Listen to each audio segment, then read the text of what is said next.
Ireland is holding the EU presidency until the end of December. But why should you care? Well, if you want a quick practical answer, it's because traffic restrictions will be in place for some of the high-level meetings planned. But for a more meaningful answer, like a lot of things the EU does, it's more convoluted. After all, the EU loves to use a bit of jargon. IORP and PEP. Trilogue. The rapporteur. The taxation omnibus. The MFF negotiations. Emissions trading system of the EU. For 6 months, Ireland's government is effectively chairing one of the EU's main decision-making bodies. It doesn't get to run Europe or make laws on its own, but it does get to help decide what gets discussed, negotiated and agreed. Now to the nitty-gritty. The presidency that Ireland is holding is for the Council of the EU, also often simply referred to as the Council. The Council is made up of ministers from national governments of the 27 member states, and it's used to agree on and adopt EU legislation while working with the European Parliament and proposals from the European Commission.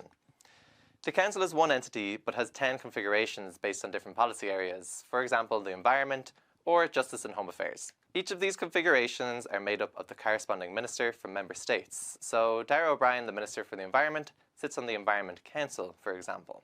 While Ireland has the presidency, Irish government ministers will chair these council meetings, with the exception of the Foreign Affairs Council, which has a permanent chair, who is Kaja Kallas. The European Commission is actually the only EU institution that can propose new laws. The European Parliament and the Council then have to negotiate and agree on those proposals for them to become law. The Council is often, as you might imagine, confused with the European Council, but the European Council is completely different to the Council, of course. To confuse you even further, there is also the Council of Europe, the continent's leading human rights organisation, but it's not an EU body, so it's technically separate from the bloc. Hey, I warned you, it was convoluted. The European Council, drink every time I say council, defines the general political direction and priorities of the EU, but does not adopt legislation.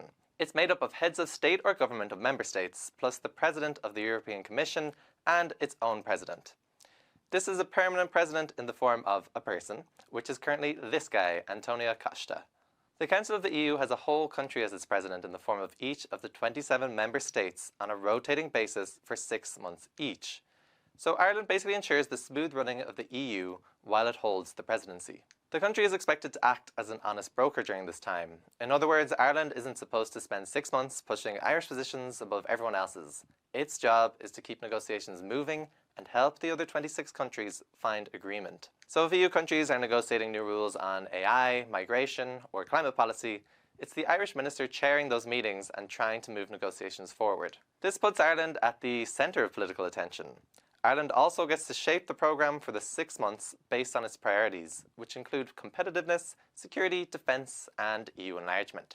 Another key part of the presidency is the massive organisational effort involved, with hundreds of meetings and events being organised all around the country.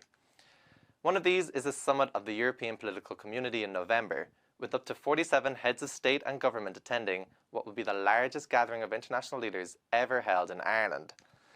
The presidency has taken over a year of planning, lots of extra staff, and around €180 million.